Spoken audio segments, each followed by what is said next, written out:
Hi friends, Briggs Wallace here.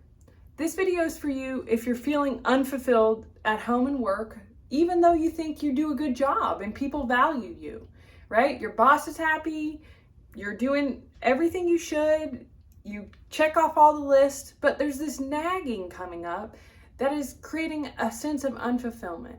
Well, in this video, we're going to go over kind of why that might be happening.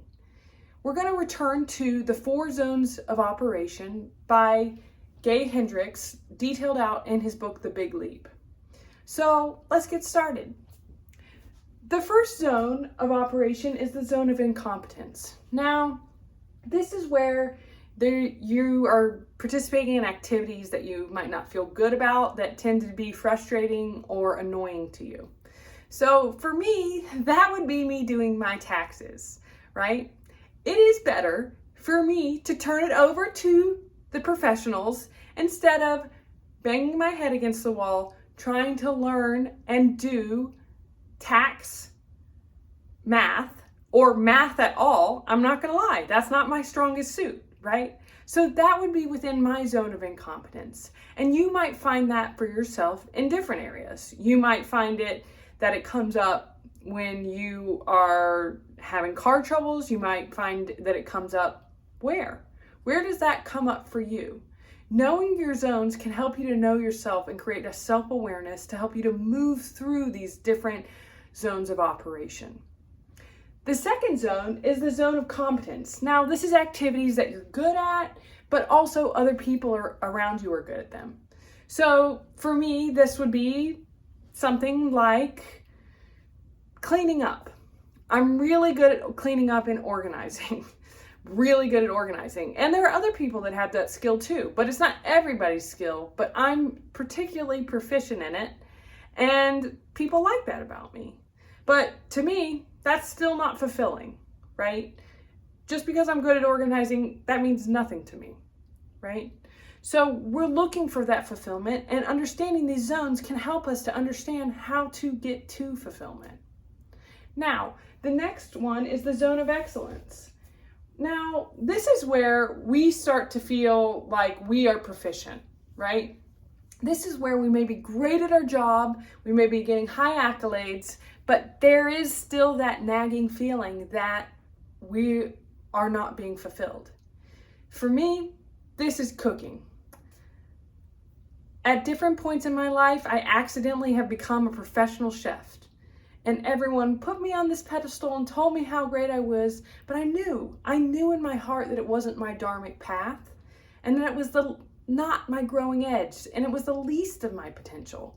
And so while I received their compliments graciously, and I knew that it was meeting a need for them, it didn't meet all of my needs, and I didn't feel fulfilled, right? And so that was my zone of excellence. And you would think excellence is good enough, right? But if you're feeling that longing to feel fulfilled, then we need to go past it. We need to go to our zone of genius. And that's where your unique talents and gifts shine, where you're enjoying your work and you're creative and you're in the flow, right? For me, my zone of genius is here. I'm not necessarily the best at it or the most comfortable, but damn, do I have fun, right? And do I feel purposeful in sharing these things that have had so much impact on me with you? Where is your zone of genius, right? It's really important to start asking yourself that. And it might be great to start identifying, where's your zone of incompetence? Taxes, math. Where's your zone of competence? Organizing. Where's my zone of excellence? Cooking and being a chef. And where is my zone of genius, right? This is why I'm doing this, because I feel fulfilled in stretching for things that are in my genius, even if they're not perfect, even if they're in progress, right? They're worth doing. It's worth making an offering. It's worth it for the self-fulfillment of following through on dreams and not being afraid to try, right? So where is your zone of genius? What do you need to try that you never tried? What do you need to step into that you're afraid of? I often think that if I'm afraid of doing things, then it's probably arrow in the direction that I should go, right? Because I only set my own limits. So if I have a fear of public speaking, guess what? I'm going to have to teach that class. And every single time I face my fear, I teach myself that I can do hard things and that fear isn't in control of me. And that, guess what? I can get better at things that I'm not immediately good at, right? I'm not perfect. I'm in progress. But my zone of genius asks me, it demands that I don't stop myself by needing to be perfect before I start. What is that? That's self-sabotage. That is you saying, I can't start because I then might fail, right? So if I never start because it's not perfect, then I might fail. But guess what? The zone of genius is out here on the fall in your face zone and get back up. That's the only way this works. I stumble on my words while I'm talking to y'all. I'm ridiculous. I'm weird. My hair is a scene at its best, right? I have zero control over it, really. But that's where my zone of genius is out here on this limb. I might fall, but guess what? What would be worse is not walking out there to look over the horizon and see what the possibilities are, right? Don't settle for excellence. Who told you that? Your teacher, she gave you a sticker. She said, you're excellent. You're good at this. Keep going in this direction, right? That's how you ended up at your job, right? You had strengths and you followed them.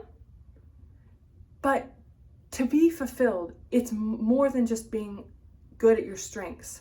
Sometimes our strengths become our strengths so much so that they become our weaknesses because we default on them. So this yearning for fulfillment is asking you to light up. It's asking you to be brave and courageous and face your fears and fall on your face and just get back up. Why did you start taking yourself so seriously?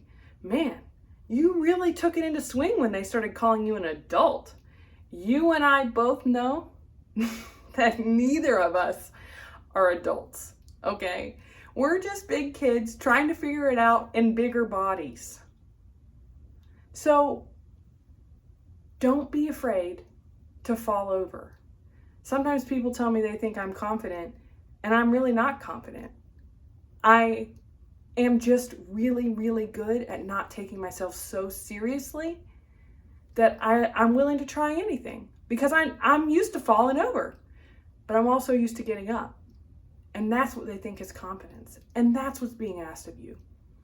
Hang loose. Don't take yourself so seriously. Get creative. Find what your passion is. Be willing to be imperfect about it.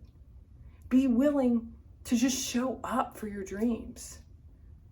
They're waiting for you.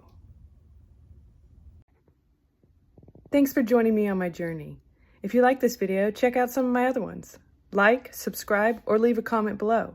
I'd love to know more about your journey and what you're up to and where you are. If you're interested in coaching services, check out the link in the description and my website. Many blessings and much love.